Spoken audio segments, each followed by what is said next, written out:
আর যে breaking a এবার নজর রাখতেই হচ্ছে, একের পর এক ওষুধ নিষিদ্ধ ঘোষণা আমরা দেখেছি। এবার আরো 35টি ওষুধ নিষিদ্ধ ঘোষণা করা হলো কেন্দ্রের তরফ থেকে।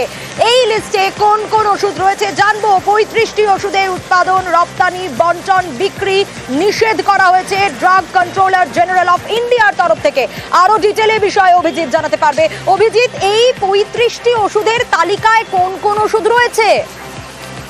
সোনিয়া, এই 35টি ওষুধ হচ্ছে ফিক্সড ডোজ কম্বিনেশন ওষুধ, অর্থাৎ একের বেশি একাধিক যখন ওষুধের কম্বিনেশন হয় সেগুলোকেই বলা হয় ফিক্সড ডোজ কম্বিনেশন ওষুধ। এবং এই ফিক্সড ডোজ কম্বিনেশন ওষুধগুলোতে কোথায় ব্যবহার হয়? নির্দিষ্ট কোনো অসুখের চিকিৎসায় ভালো ফল পেতে একটির বদলে 2 বা ততোধিক ওষুধের নির্দিষ্ট ডোজের কম্বিনেশন ব্যবহার করা হয়। অনেক ক্ষেত্রেই এই ওষুধগুলো ওষুধ বিজ্ঞানের আদর্শ নিয়ম মেনে হয় না, ফলে নানান রকম পার্শ্ব প্রতিক্রিয়া, বিরূপ প্রতিক্রিয়া দেখা যাচ্ছিল দীর্ঘমেয়াদী ব্যবহারে।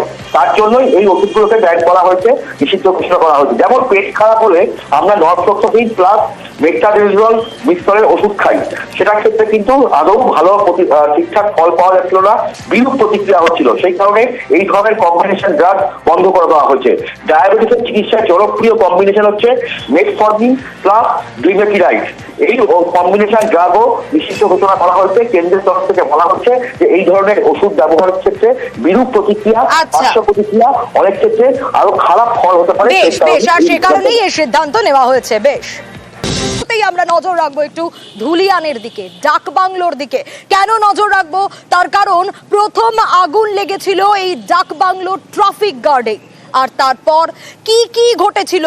ট্রাফিক গার্ডে ইতিমধ্যে সিট এবং ফরেনসিক তারা পৌঁছে গিয়েছেন, নমুনা সংগ্রহ করেছেন। কেন অশান্তি, কি কারণে অশান্তি, অশান্তির কারণ খতিয়ে দেখছেন তারা। আরো ডিটেল আপডেট নিতে পারবো, জানাবো আপনাদের আরো ডিটেলে বিষয়।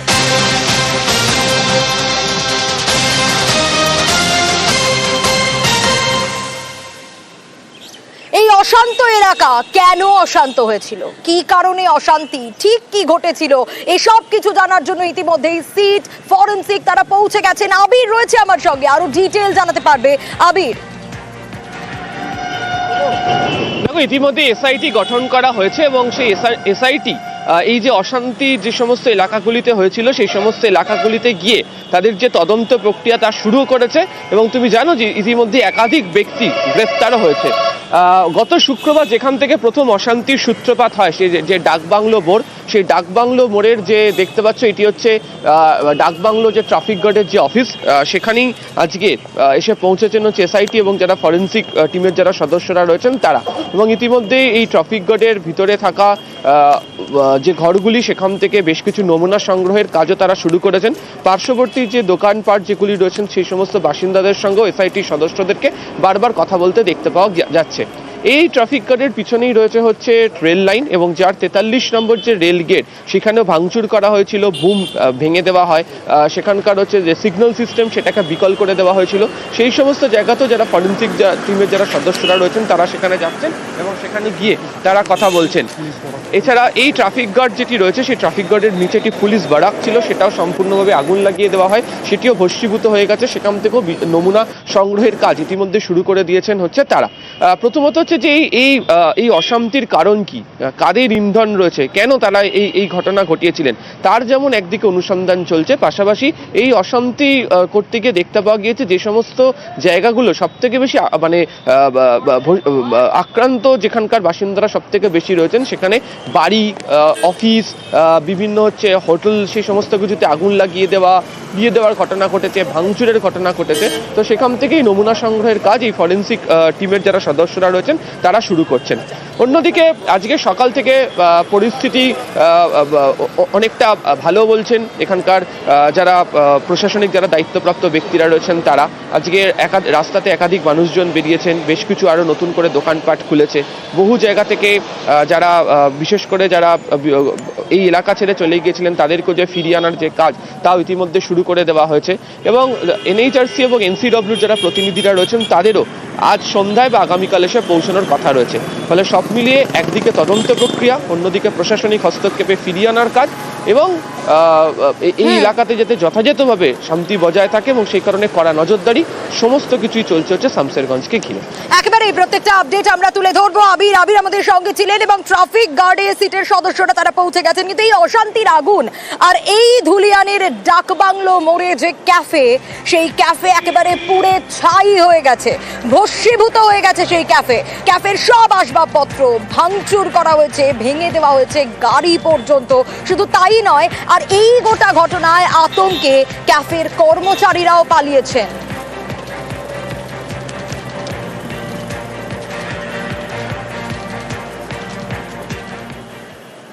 আর এবার নজর রাখবো রাজ্যে জাতীয় মানবাধিকার কমিশনের দল, তারা পৌঁছে গেছেন ইতিমধ্যেই। 3 সদস্যের প্রতিনিধি দল তারা পৌঁছেছেন, গোটা বিষয় খতিয়ে দেখবেন। ইতিমধ্যে জাতীয় মানবাধিকার কমিশন তারা পৌঁছে গেছেন পরিস্থিতি খতিয়ে দেখতে। মালদায় NHRCর টিম, রাতেই কলকাতায় NCW চেয়ারপারসন তিনি পৌঁছন, সকালেই মালদা রওনা জাতীয় মহিলা কমিশনের টিমের। আগামীকাল মুর্শিদাবাদ যাবে NCW টিম।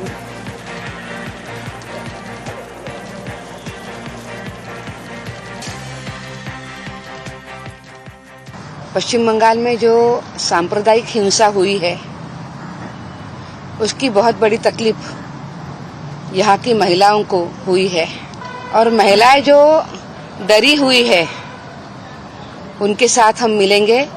हम शिविर में जाएंगे, वहाँ पे रुकी हुई जो महिलाएं हैं उनके साथ बात करेंगे और प्रत्यक्ष रूप में स्थिति का जायजा ले लेंगे और उसके बाद आयोग अपनी रिपोर्ट बनाएगा।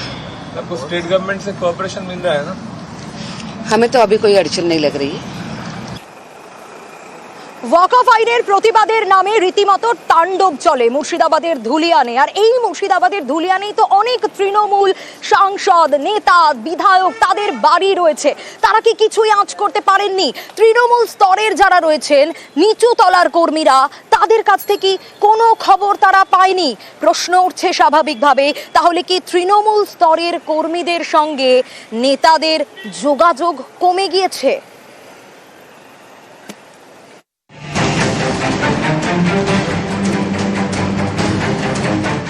ভাঙচুর, তাণ্ডব, আগুন, লুটপাট।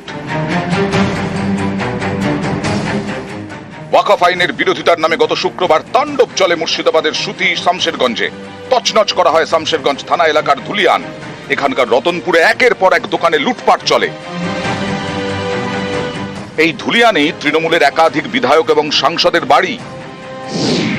জঙ্গিপুরের তৃণমূল সাংসদ খলিলুর রহমান, ফারাক্কার তৃণমূল বিধায়ক মনিরুল ইসলাম এবং সাগরদিঘির বিধায়ক বাইরন বিশ্বাস, এই 3 জনেরই বাড়ি ধুলিয়ানের রতনপুরে। কাছেই পুটিমারিতে থাকেন শামশেরগঞ্জের বিধায়ক আমিরুল ইসলাম। ওয়াকফ আইনের বিরোধিতায় শামশেরগঞ্জ থানা এলাকার এই ধুলিয়ানে জাতীয় সড়ক অবরোধ করে বিক্ষোভ শুরু হয়। তারপর অশান্তি ছড়ায় অন্য এলাকায়। এই জাতীয় সড়কের সামনে ডাকবাংলো মোড় থেকে ধুলিয়ান ঘাট পর্যন্ত 4 বিধায়ক সাংসদের বাড়ি। অনেকেরই প্রশ্ন,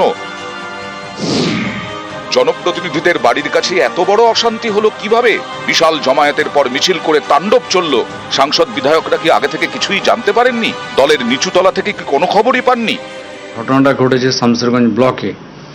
আজ বাইরে থেকে তারা অন্য জেলা থেকে এসছে এমনটা নয়। সাংগঠনিকভাবে আমাদের কাছে কোনো খবর ছিল না। আমাদের কাছে কেউ খবরও দেয়নি যে কি আজকে এই প্রোগ্রাম হবে।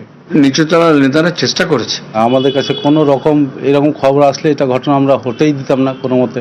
হঠাৎ করে কোথা থেকে যে এত স্রোতের মতো 10-12 হাজার বাচ্চারা আন্ডার 20 সবাই একদম মনে হচ্ছে ট্রেনিং করে পাঠানো হয়েছে। ব্যর্থতা ঠিক বলা ঠিকও ভুলও দুটোই আর কি।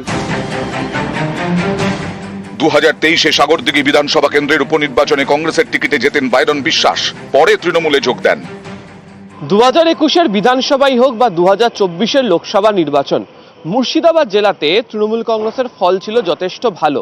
তবে অনেকেই মনে করছেন বর্তমান অবস্থাতে দাঁড়িয়ে কোথাও কি গিয়ে যারা নেতারা রয়েছেন তার সঙ্গে যে সমস্ত কর্মীরা থাকেন, বিশেষ করে যারা নিচুতলার ব্লক বা টাউনের ক্ষেত্রে কাজ করেন, ফল ভালো হওয়ার কারণে তাদের কি কোথাও অতিরিক্ত আত্মবিশ্বাস জন্মে গিয়েছিল, যে কারণে আসলে নিজের এলাকাতে বা তারা যে ব্লকে বা টাউনে থাকেন সেখানে ঠিক কি হতে চলেছে সেখান থেকে দূরে সরে যাচ্ছেন? যথাযথভাবে রাজনৈতিক দলগুলোর কাছে নিজেদের যে পলিটিক্যাল ইন্টেলিজেন্স ইনপুট থাকে তা না আসাটাই কি কারণ হয়ে দাঁড়াচ্ছে, যে কারণে বারবার এই ধরনের ঘটনা ঘটলেও কোনো আগাম আঁচ তারা পাচ্ছেন না? মুর্শিদাবাদ জেলায় ফারাক্কা শামশেরগঞ্জ, কিন্তু এই দুই বিধানসভা আসন মালদা দক্ষিণ লোকসভা কেন্দ্রের মধ্যে পড়ে। এই দুই কেন্দ্রের বিধায়কই ধুলিয়ানের বাসিন্দা। তাদের বাড়ির কাছেই চলল তাণ্ডব, লুটপাট। তাদের বাড়িতেও হামলা হয় বলে অভিযোগ, কিন্তু এসবের কোনো আঁচই পাননি বিধায়করা। তাহলে কি তৃণমূল স্তরের সঙ্গে তৃণমূলের জনপ্রতিনিধিদের যোগাযোগ কমে গেছে? আমরা আজ পাইনি। আরএসএস বিজেপি কিছু মুসলিম সম্প্রদায়ের মানুষকে উস্কানি দিয়েছে, সেটা আমরা বুঝতে পারিনি। আমি তো তৃণমূলের বিধায়ক, একজন মুসলিম, আমার বাড়ি কেন ভাঙচুর হবে? এমপি সাহেবের বাড়ি কেন ভাঙচুর হবে? বাইরন বিশ্বাসের বাড়ি কেন ভাঙচুর হবে? এখানে কোনো ব্যানার ছিল না। বাচ্চা বাচ্চা ছেলেদেরকে অর্থের বিনিময়ে এই সবগুলা করা হয়েছে। এই ঘটনাগুলো আমরা কখনোই কল্পনা করিনি, কখনোই ভাবিনি যে এরকম ঘটনা ঘটতে পারে। আমরা সবসময় ভ্রাতৃত্ববোধ, পারস্পরিক সহমর্মিতা, মৈত্রী এটা নিয়েই বড় হয়েছে। এই ওভার কনফিডেন্সটাই হয়তো এটা আমাদেরকে এটা করেছে। যে কংগ্রেসেরও কাছে তো খবরটা থাকা উচিত। 1 বছর আগে ভোটে 15,000 ভোট এখানে লিড পেল, তাদের কাছে কেন এই খবরটা থাকলো না? অনেকেরই প্রশ্ন, জনপ্রতিনিধিদের কি নিজেদের এলাকাতেই জনসংযোগে ঘাটতি? বিধায়ক সাংসদদের সঙ্গে নিচুতলার নেতাকর্মীদের কি সেরকম যোগাযোগ নেই? তাই কি এত বড় গোলমালের কোনো আঁচ পাননি সাংসদ বিধায়করা? অনেকেরই প্রশ্ন, যারা নেতারা রয়েছেন তারা কি আদৌ জনসংযোগ যথাযথ করে উঠতে পারছেন? যদি পারতেন তাহলে নিচুতলায় কি ঘটছে, কি ঘটনা ঘটে চলেছে বা ঘটবে তার একটা আগাম আঁচ পেলে সতর্ক করা যেতে পারত সকলকেই, তাহলে হয়তো ধুলিয়ানের এই পরিস্থিতি এড়ানো যেতে পারত। ক্যামেরায় অসিত দাসের সাথে Abir Ghoshal, news 18 Bangla, Murshidabad. Supreme court